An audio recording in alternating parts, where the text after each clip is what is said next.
You, John Fitzgerald Kennedy, do solemnly swear. I, John Fitzgerald Kennedy, do solemnly swear. That you will faithfully execute the office of President of the United States. That I will faithfully execute the office of President of the United States. And will, to the best of your ability.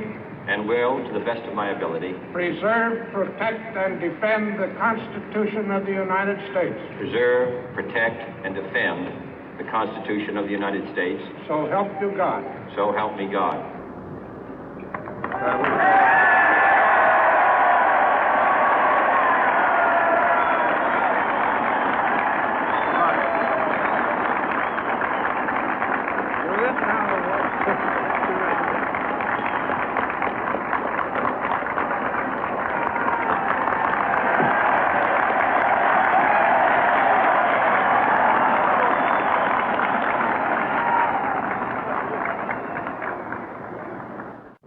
Vice President Johnson, Mr. Speaker, Mr. Chief Justice, President Eisenhower, Vice President Nixon, President Truman, Reverend clergy, fellow citizens.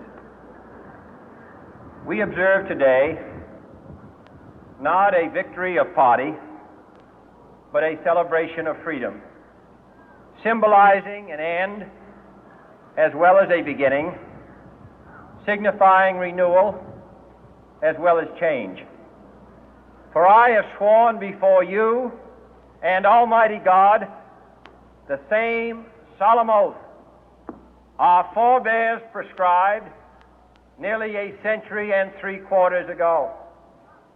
The world is very different now, for man holds in his mortal hands the power to abolish all forms of human poverty and all forms of human life.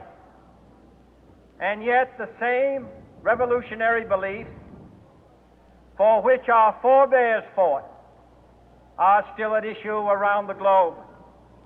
The belief that the rights of man come not from the generosity of the state, but from the hand of God. We dare not forget today that we are the heirs of that first revolution. Let the word go forth from this time and place to friend and foe alike that the torch has been passed to a new generation of Americans born in this century, tempered by war, disciplined by a hard and bitter peace, proud of our ancient heritage, and unwilling to witness or permit the slow undoing of those human rights to which this nation has always been committed and to which we are committed today at home and around the world.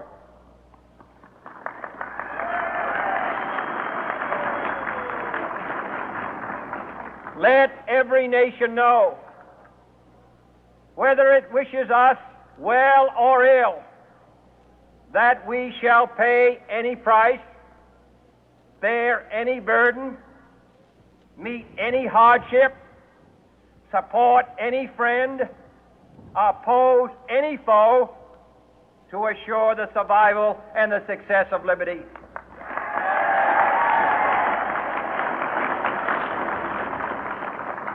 This much we pledge and more.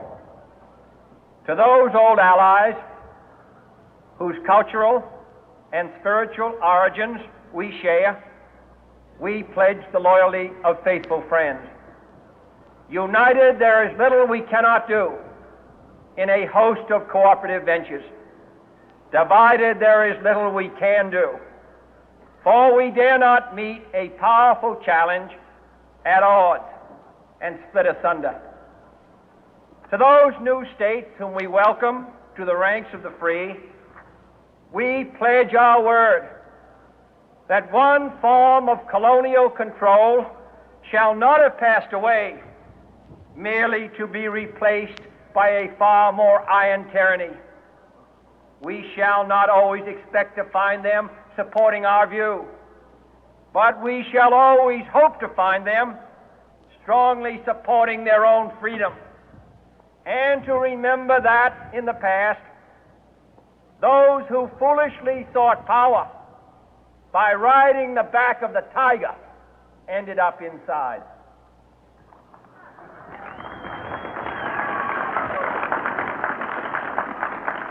To those people in the huts and villages of half the globe struggling to break the bonds of mass misery, we pledge our best efforts to help them help themselves for whatever period is required, not because the communists may be doing it, not because we seek their votes, but because it is right.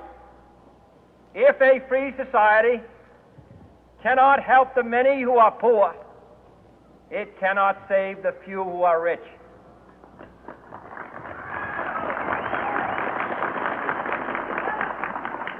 To our sister republics south of our border, we offer a special pledge to convert our good words into good deeds, in a new alliance for progress, to assist free men and free governments in casting off the chains of poverty. But this peaceful revolution of hope cannot become the prey of hostile powers. Let all our neighbors know that we shall join with them to oppose aggression or subversion anywhere in the Americas. And let every other power know that this hemisphere intends to remain the master of its own house.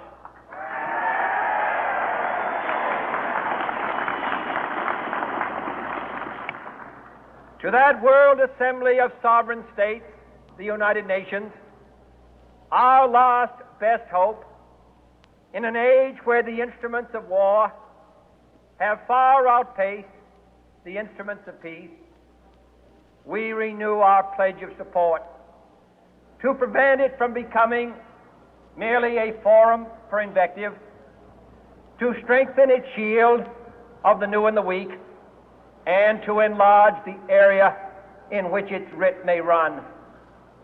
Finally, to those nations who would make themselves our adversary, we offer not a pledge, but a request that both sides begin anew the quest for peace.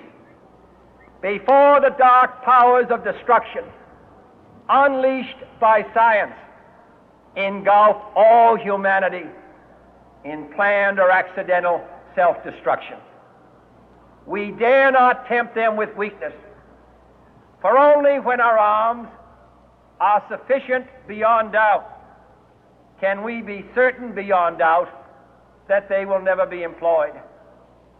But neither can two great and powerful groups of nations take comfort from our present course, both sides overburdened by the cost of modern weapons, both rightly alarmed by the steady spread of the deadly atom, yet both racing to alter that uncertain balance of terror that stays the hand of mankind's final war. So let us begin anew, remembering on both sides that civility is not a sign of weakness, and sincerity is always subject to proof. Let us never negotiate out of fear, but let us never fear to negotiate.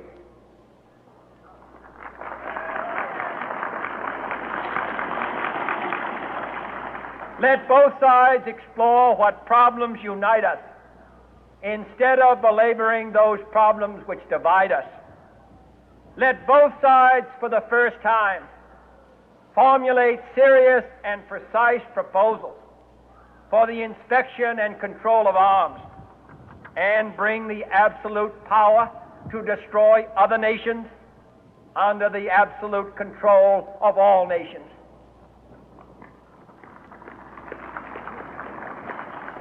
Let both sides seek to invoke the wonders of science instead of its terrors.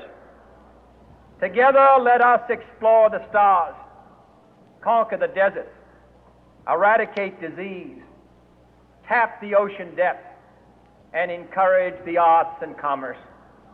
Let both sides unite to heed in all corners of the earth the command of Isaiah to undo the heavy burden and let the oppressed go free.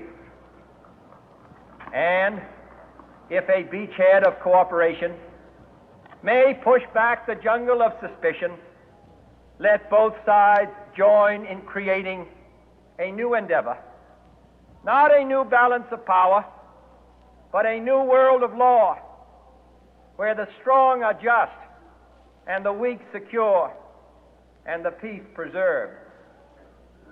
All this will not be finished in the first 100 days, nor will it be finished in the first 1,000 days, nor in the life of this administration, nor even perhaps in our lifetime on this planet.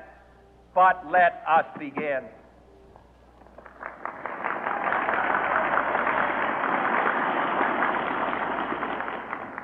In your hands, my fellow citizens,